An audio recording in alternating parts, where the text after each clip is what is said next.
Hello students, welcome to my channel Career Psychology. I am Dr. Anju Sinha, a consultant psychologist. Students, आज मैं आपको chapter 6 UP TET C TET examination के series में शिक्षण अधिगम की मूल प्रक्रियाएं और संवेग इस पार्ट को मैं लूँगी। आप ध्यान देकर सुनिएगा क्योंकि ये चैप्टर भी बहुत ही महत्वपूर्ण है। अधिगम का अर्थ क्या है? अधिगम का अर्थ होता है लर्निंग, सीखना। और अधिगम एक ऐसा प्रोसेस है, एक ऐसी विधि है जिसके द्वारा हम जीवन पर्यंत कुछ ना कुछ सीखते रहते हैं। ये कॉन्टिन्यूअस प्रोसेस है और इससे हम ज्ञान अर्जित करते हैं या सीखे गए हमारे व्यवहार में परिवर्तन होता है, उसी को हम अधिगम के नाम से जानते हैं। अधिगम व्यक्तित्व के सर्वांगीण विकास में सहायक होता है। इसके द्वारा जीवन के लक्ष्यों को प्राप्त करने में सहायता मिलती है। अधिगम की वैकल्पिक अवधारणाएं क्या है? अधिगम को आधुनिक अवधारणाओं, वैकल्पिक अवधारणाओं की श्रेणी में रखा जाता है। इसमें मुख्यतः दो श्रेणियां हैं। एक तो व्यवहारवादी साहचर्य का सिद्धांत है और दूसरा ज्ञानात्मक व क्षेत्र संगठनात्मक सिद्धांत है। जो व्यवहारवादी साहचर्य सिद्धांत है उनमें विभिन्न उद्दीपन मतलब स्टूमुलस वह होता है जो हमें कार्य करने के लिए प्रेरित करता है। जैसे कि भोजन क्या है? एक स्टूमुलस है। इसके द्वारा हम जब भूख लगती है तो हम भोजन करते हैं। और रिस्पॉन्स क्या है? भोजन करना। स्टिमुलस भोजन है और भोजन करना रिस्पॉन्स है। Yes are. इस थियरी को आप लर्निंग के चैप्टर में बहुत अच्छे से समझ लीजिए। तो विभिन्न स्टिमुलस के प्रति सीखने वाले को विशेष अनुक्रिया यानी रिस्पॉन्स देना होता है।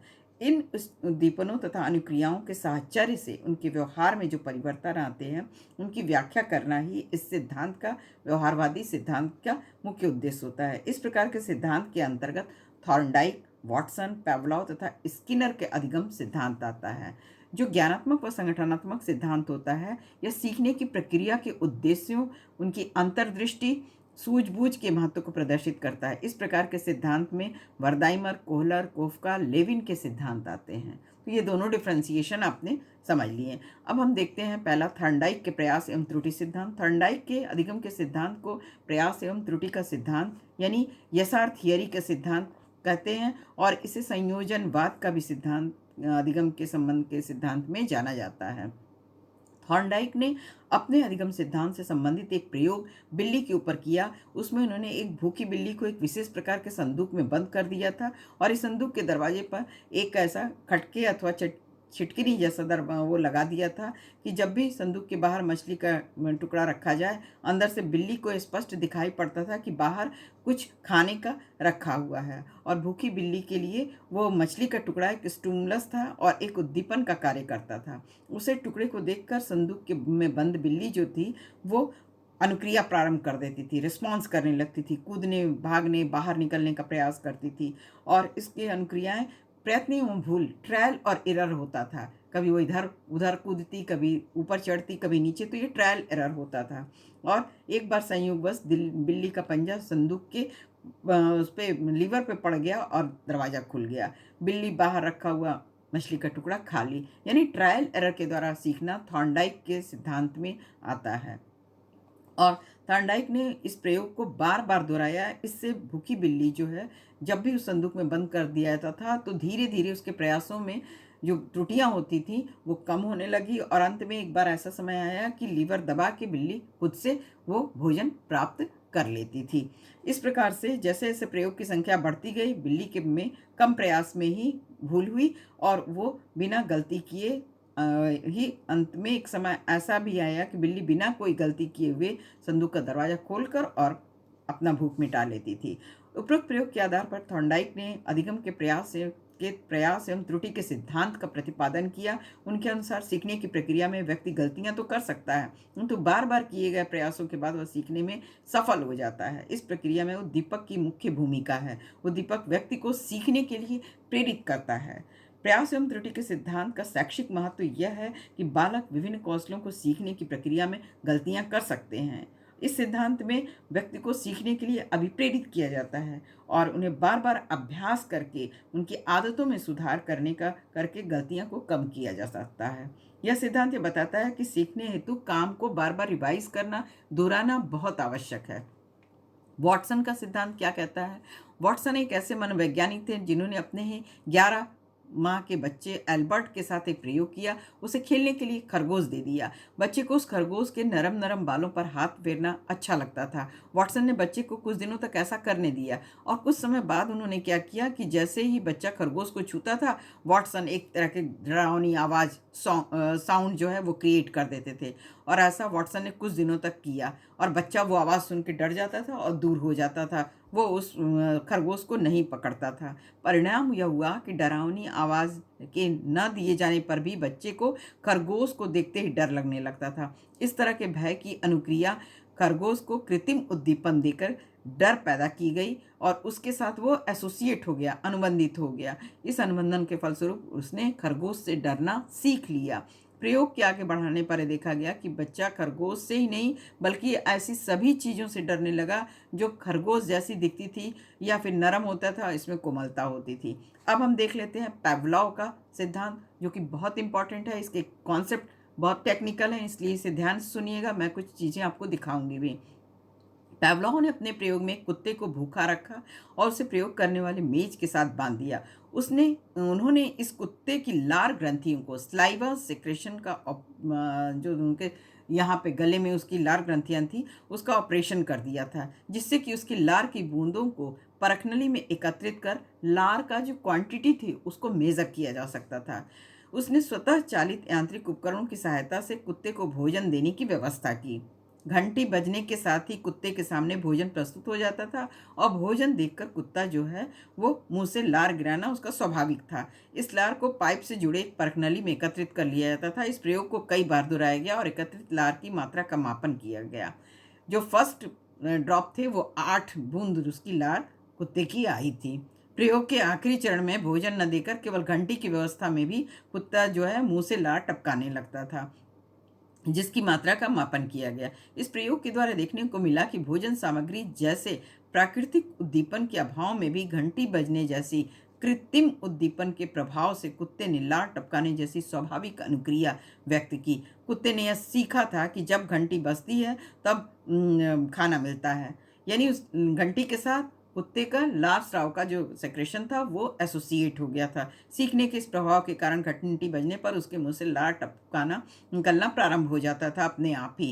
उपरोक्त प्रयोग के आधार पर मनोवैज्ञानिक ने निष्कर्ष निकाला कि जब किसी क्रिया को बार बार दोहराया जाता है तो जो अस्वाभाविक उद्दीपक भी वही प्रतिक्रिया देने लगता है जो स्वाभाविक उद्दीपक देता है। अब मैं कुछ चीज़ें आपको दिखा रही हूँ, इसे बहुत ध्यान से आप देखिएगा और इसे समझने का प्रयास करेंगे आप।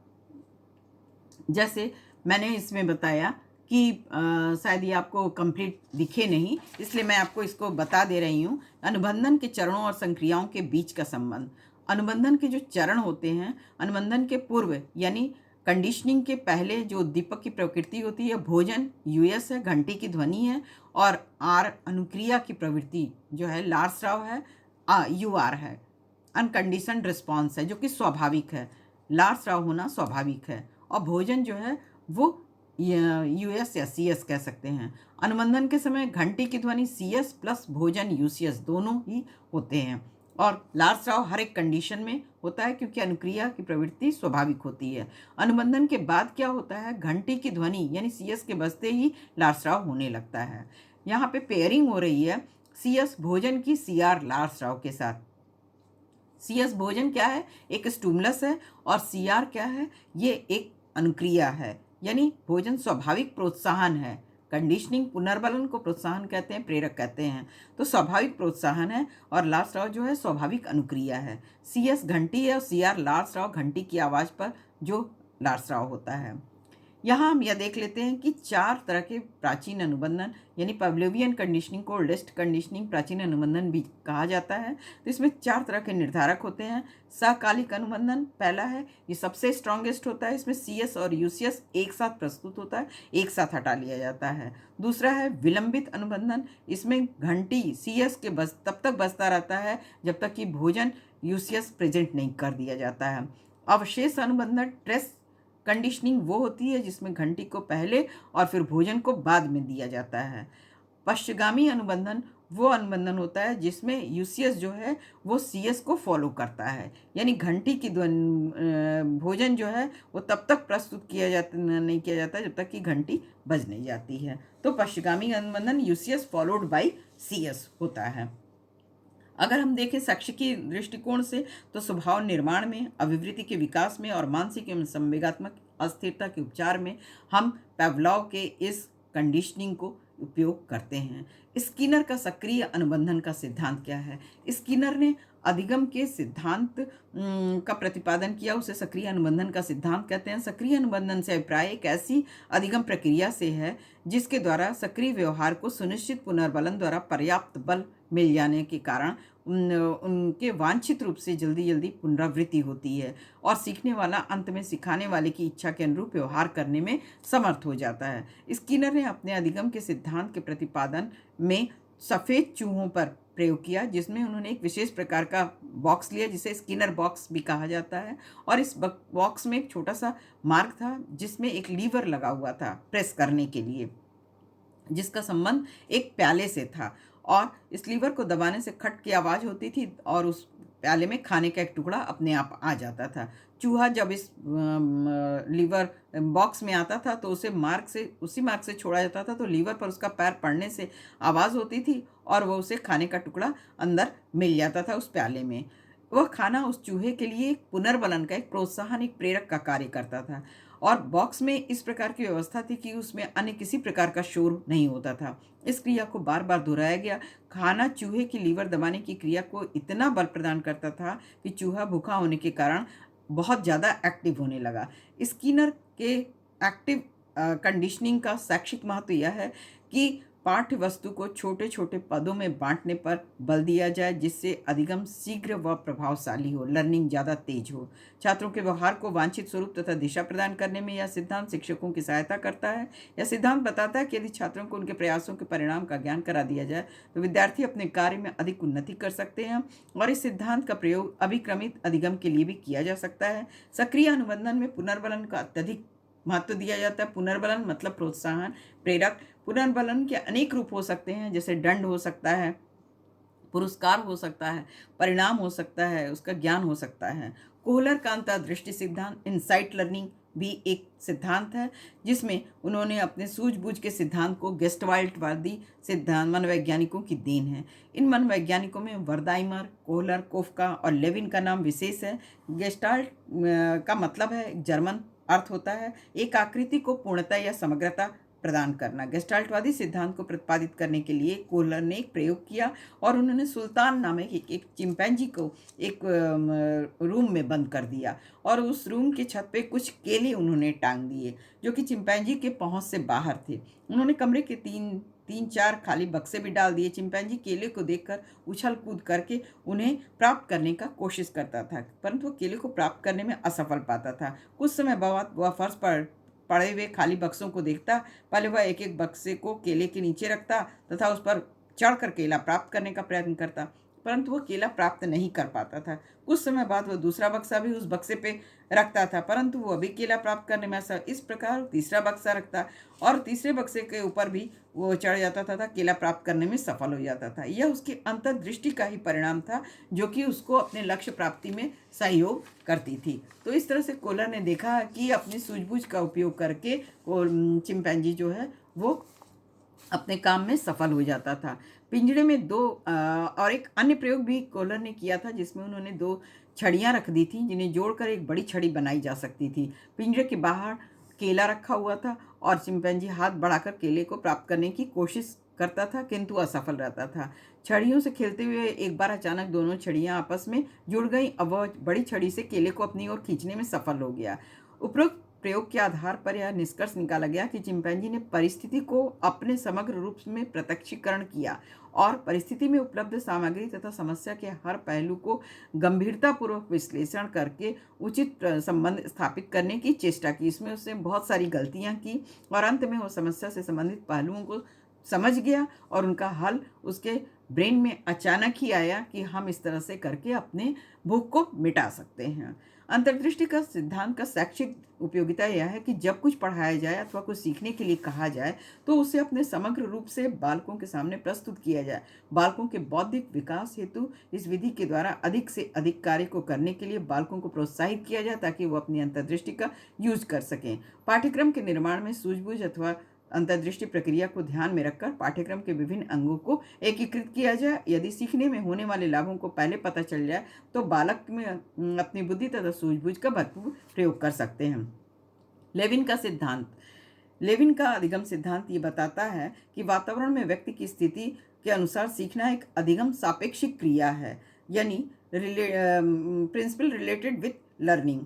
इसके द्वारा नवीन अंतर्दृष्टि का विकास होता है और पुराने में परिवर्तन होता है। व्यक्ति के बाहर व्यवहार को समझने हेतु व्यक्ति की स्थितियों को उद्देश्यों से संबंधित मानचित्र से निर्धारित करके प्रयत्नों की जानकारी आवश्यक है। इस सिद्धांत के 4 मुख्य तत्व हैं।